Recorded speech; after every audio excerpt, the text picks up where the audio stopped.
nuo kraujospūdžio tablečių. Ir jeigu tabletės neveikia, daktaras kaltas, kompensavimo sistema bloga, farmacinė firma kalta, bet aš tai nekaltas. Nes jeigu aš būčiau kaltas, tai aš turiu kažką daryti, o daryti yra sunku. Nu tai tada jūs turit būti kaltas, kad man yra blogai. Nu, bet supraskite, nu taigi aš negaliu kitaip, negi apkaltinsiu save. O aš sakau, mes esame kalti. Čia mano šūkis yra vienas iš tų ir programoje įrašyta, kad signatarų rentas reikia nuimti. Velniop, atsiprašau, jums garbė buvo, kad jūs turėjot galimybę prabalsuoti. O ne tai už tai, kad dabar jums reikia papildomai kažką mokėti, išskirtinai negu kitiems Lietuvos žmonėms. Čia jums garbė, o ne prekyba. Aš vis prisimenu ir šiandien mačiau irgi nacionalinio susivienijimo palapinė buvo. Ašgi jūs steigėjas buvau. Oi, gal profesorius Radžvilas, čia prieš kokius 4-5 metus jie įstis. Protingas toks žmogus, viskas tvarkoj, reikia padėti, vilties kibirkštėlis. Ir paskui tada, kad jis tokią didybės maniją turi, tai aš negalėjau pagalvoti. Ir jau vien iš to, kad jis savo Facebooką ir kitur, daktaras profesorius Radžvilas. Atsiprašau, aš esu Lietuvos pilietis. Visi laipsniai vardai iš šiukšlių dėžę. Pilietis aš esu.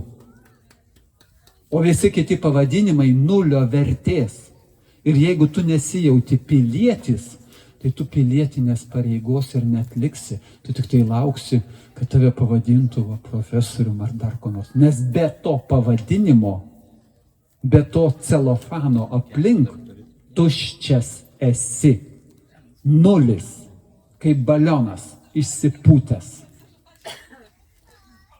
Tai vėl, ašgi buvau jų steigėjas, o paskui mano klausimas buvo paprastas.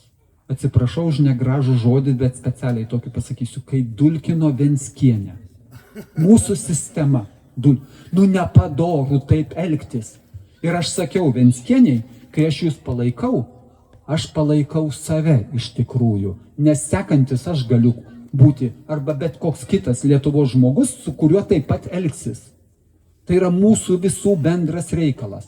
Ir jų tada sprendimas buvo, jie nepasisakys niekaip dėl Venckienės, nes galbūt pasisakė teigiamai, kad jinai neteisingai skriaudžiama.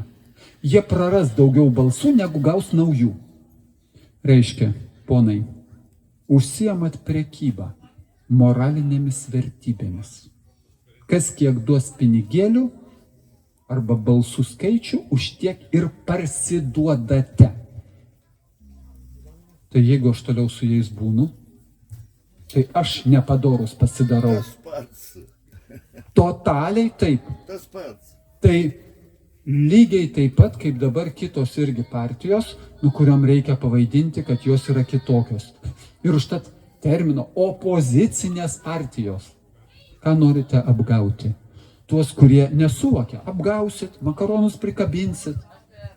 Kad vieną kadenciją vieni valdo, kitą kadenciją kiti valdo. Ir veda tą pačią liniją, bet vieni muziką uždeda vienokiu ritmu, o kitą kitokiu. Tuo ir pasibaigia skirtumai. Taip. Tai vienam taip gražiau, kitam taip. Ir sakom, kaip jie dabar šitie tikroji opozicija. Išdavikai ir tikrieji išdavikai.